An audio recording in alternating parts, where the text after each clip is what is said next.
Alright guys, I'm back again with part 2 of the introduction of kind of your options and UI settings. On the last one we went through and talked about all of the shortcut keys.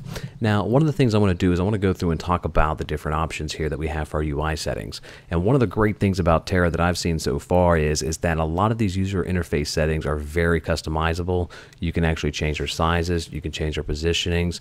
So you're probably not going to see this, but you got your chat window down here. You've got we've already talked about this. You've got your options, which to pull this options up, you just have to press the Alt button to bring that up.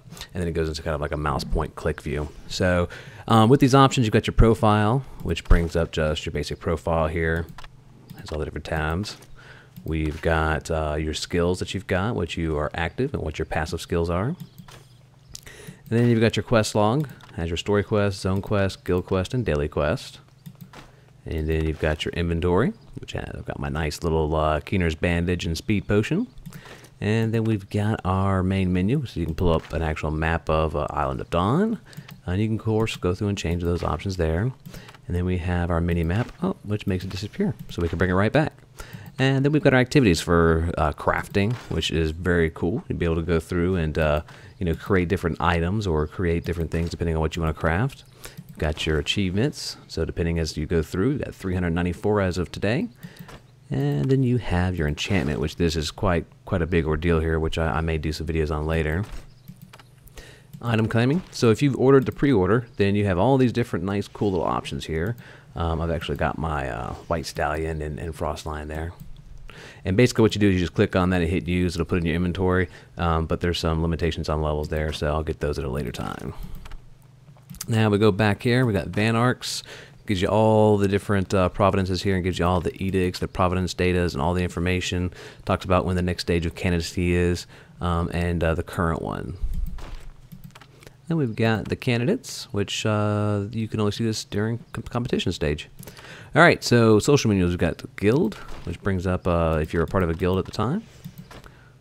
And then you've got your friends, in case you want to add somebody or block them. One thing to keep in mind with friends is that anybody can add you as a friends. I don't really care for that. I wish I could accept my friends. So just be wary of this. If you see somebody on here you don't like, go ahead and take them off and block them. Trade logs, you can kind of see who you've traded with, time frames. Death matches, you can join in with different teams and just put items or money up to go through that. And then of course we've got our looking for groups. You could go through, create your own public or join a current group. And then of course you've got looking for group applications in case somebody's applied for your group if you have one. And then we've got the guilds on the server, so you can go through and sort these guys out by different things here, praise them and all that good stuff.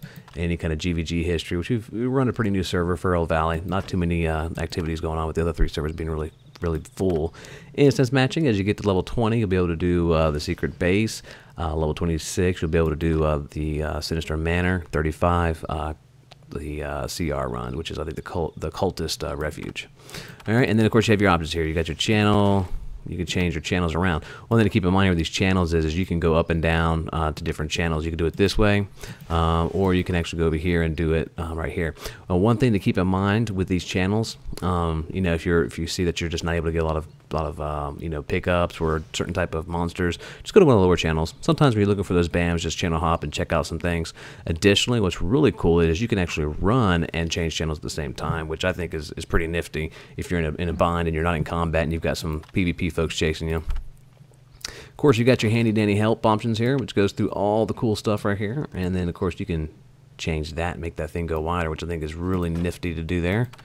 And unstuck. Now keep in mind, unstuck, you can use this every 30 minutes. Basically unstucks you to the nearest town, and so it's almost like really a free teleport, but you didn't hear from me. Of course, you got support, go through, get some game assistance, and then you've got your different options, which we've already talked about some of those. And then log out, you can either do characters or exit game. All right, so this may be just a tad long, so what I'm going to do is I'm going to just kind of chalk this up to just going through the different main menu options down here. And so I'm going to stop this video, and then the next one, I am for sure going to go through on how to set up this user interface and how to change everything, which may be a little long, but it won't be too terribly bad. And once you kind of see what's going on here, you'll get the hang of it. And I think you guys will think it's really cool and how awesome this interface is, very unique, and how you can change things. So until the next video, part 3, hold tight. I'll be right back.